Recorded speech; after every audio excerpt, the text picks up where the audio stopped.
Hey y'all, welcome to No Invite Necessary. I'm your host, Nolita, aka the Mona Lita, and this is a podcast where I bring you real stories of dreamers, hustlers, grinders, and doers who have learned to thrive in the face of challenges, setbacks, and the twists of life.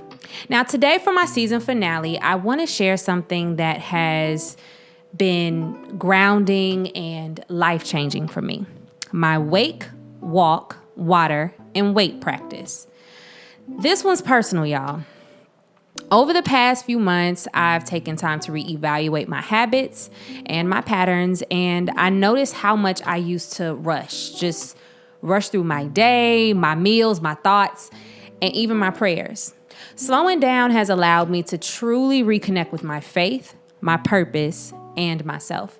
Today, I'm sharing this practice in hopes it can help some of y'all who might feel like you're always on or living in constant motion. You know what I mean. And by the way, if you've noticed the extra polish on my episodes, I recently took a course called My 7-Figure Podcast Bootcamp, and I see the results. I see the shifts. I see the changes. I love it. Now, if podcasting is on your heart, check the show notes for my link to join. Now, before I dive in, I want to take a moment to thank our sponsors, Thoughts Become Things by the Millen Twins. Their empowering merchandise, like the shirt I'm wearing today, is all about manifesting positivity and embracing your dreams.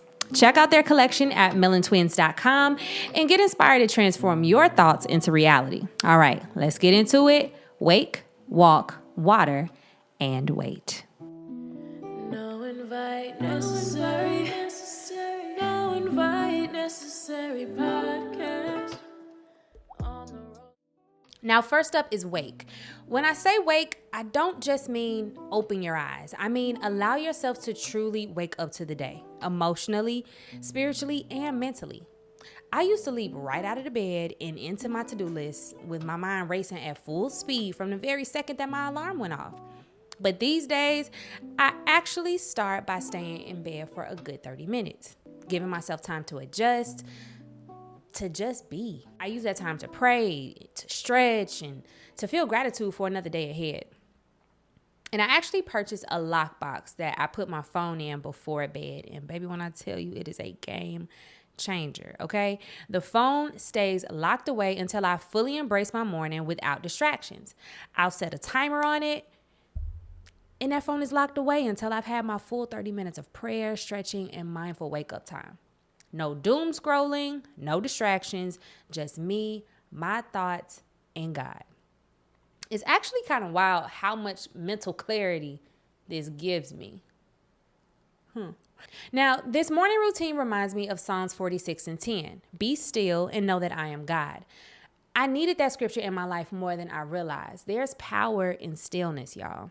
And I know a lot of us don't think we have time for it, but in those still, quiet moments, I find clarity. If you're always waking up to chaos, I encourage you to set aside even just 10 minutes in the morning. Let those first few moments guide your day and not the noise of the world. Here's a question I want you to reflect on. What's the first thing you do when you wake up? Are you grounding yourself, or are you diving headfirst into the demands of the day? Next is walk. Now, being that I'm from the west side of Chicago, y'all know that I grew up walking fast everywhere. Even if I wasn't in a hurry, I'd be walking fast through life like I was always late. But one day it hit me. Why am I rushing? What am I actually missing? These days when I go for a walk, I take it slow. I consciously remind myself to feel the ground beneath me, breathe in deeply, and look around. It's a reminder that life is happening right here, right now, and I don't want to miss it. There's a verse in Proverbs 4:26 that says, "Give careful thought to the paths for your feet and be steadfast in all your ways." Slowing down doesn't just help me appreciate my surroundings. It also helps me focus on where I'm headed. If I'm constantly racing, I'll overlook the beauty and the lessons that are right in front of me. Here's a tip for you. Try scheduling a slow walk into your day. Just one. Leave your phone, let go of any destination, and just walk. Notice how your mind clears, and God will allow your spirit to feel lighter. Here's a reflection question for you. What are you missing when you're constantly moving fast? Let's talk about water. Now, Yes, this is about drinking water, but it's also about nourishing ourselves in the simplest ways. I realized that I used to eat and drink so mindlessly, rushing through meals, barely pausing to taste anything. So now when I eat, I take a sip of water every few bites and I let myself slow down. It's become more than just hydration. It's a way for me to appreciate the food, the moment, and if I'm with someone, the conversation. There's a beautiful truth in Ecclesiastes 3:1. There is a time for everything. That includes time to nourish ourselves. Eating slower has not only made me feel better physically, but it's also helped me emotionally. I'm not rushing through meals anymore like they're another task just to check off of a list. I'm being present and I'm honoring what my body needs because he only gives us one and our body is our temple. Even in something as simple as drinking water, I'm finding a connection to the moment. Now, I have a challenge for the listeners. At your next meal, try drinking water every few bites. See if it changes how you feel, both physically and emotionally. And finally, there's weight. Now, this might be the hardest one, y'all. I'm going to keep it a buck. I'm going to be real with you. Waiting means not feeling like you have to respond to every call, text, or email right away. I used to feel like I had to be on 24/7, almost as if I was letting people down if I didn't respond instantly. But that habit was draining me, completely depleting my spirit. I realized I wasn't giving myself space to just focus on my own life because I was always answering the world's call. Philippians 4:6 says, "Do not be anxious about anything." Waiting is a form of faith, trusting that what needs your attention will still be there when you are actually ready for it. So I've started being okay with letting notifications sit. Sometimes I even put my phone in that lockbox during the day. It's a reminder that I have the right to set my own pace, to take my time, to respond when I'm ready. Let me share a real moment where I've had to practice a different form of waiting, though. And not just any kind of waiting, but waiting with grace and seeking God's guidance. Earlier this year, I finished the manuscript for a deeply personal children's book dedicated to my great-grandmother, who shaped so much of who I am today. Now, the illustrations were a critical part, naturally, of a children's book, of bringing the story to life. So I found an illustrator, we signed a contract, and I paid over $5,000 for the work. Yet, here I am, since May, months later, with nothing to show for it. Now, my emails demanding the work or a refund have gone unanswered. At this point, for nearly 60 days. By the illustrator.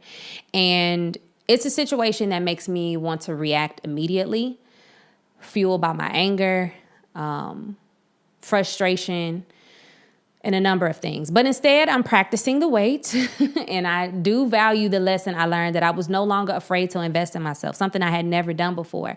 I finally took a leap, and I bet big on me and my goals. But I am waiting to hear God's voice on how to move forward, waiting so that whatever step I take isn't driven by rage, which I feel, but actually being led by faith. Waiting is tough, but as Philippians 4:6 reminded us earlier, do not be anxious about anything. It's a reminder that even in uncertainty, God is in control. And sometimes waiting is the wisest action. Here's my takeaway for you. Next time you feel that urge to respond right away, try waiting a few minutes. Take a breath and decide if it's really something that needs your attention right now. So, what's the bigger impact of all of this slowing down, right? It's allowed me to be more connected to my faith, my purpose, and the people around me. By giving myself permission to be still, to slow my steps, to drink mindfully, and to wait before reacting, I'm noticing God's presence more than ever.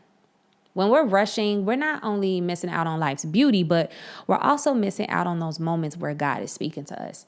He's showing us the way forward, but we have to be still enough to hear it. I'm learning that slowing down doesn't mean you're falling behind. It means you're creating a space to truly live. As Psalms 27:14 says, "Wait for the Lord, be strong, and let your heart take courage. Wait for the Lord. That's actually what this entire season has taught me, that sometimes the greatest growth comes from patience, from not always pushing forward, but allowing ourselves to receive what life has to offer. All right, family. Now, as I close out season 1, yes, this is the finale episode. This is the finale episode. As I close out season 1, I want to thank each of you for being here, for tuning in, for subscribing, for sharing, for commenting, for encouraging. Thank you so much. And thank you for sharing your journeys with me as well. I encourage you to take these 4 practices: wake, walk, water, and wait. And I want you to try them in your life. Even just one. Give yourself permission to slow down, to breathe, and to connect more deeply with yourself, your faith, and those around you. Let me know how these practices go for you.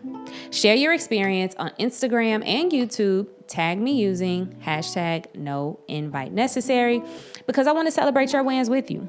Girl, we in this. Bro, we in this together. Family, we in this together, okay? Don't miss out on extra content and exclusive free tools I only share with my email subscribers. Now, how do you get access to them? You head over to noinvitenecessarypod.com to sign up. And another thing. Here's a sneak peek, okay? The season 1 workbook, it exists. And it's coming soon. And it will be packed with exercises to help you reflect and grow from everything we've covered this season. Trust me, baby, this is something you don't want to miss, okay? And if this season has brought you some value, don't forget to rate, review, and subscribe. Your support means the world to me, and it helps me reach more dreamers, hustlers, grinders, and doers. Thank you for tuning in. And remember, it's your journey, your hustle, your rules. That's season 1, y'all. Bye. Hustlers and dreamers paving their own way. No invite needed, just passion you need. Through challenge we conquer, planting our seed. It's your journey, your hustle, your rules. Grinders never back down, we break all the shine. On the road to success, our victory is defined. No invite necessary podcast. No invite necessary podcast.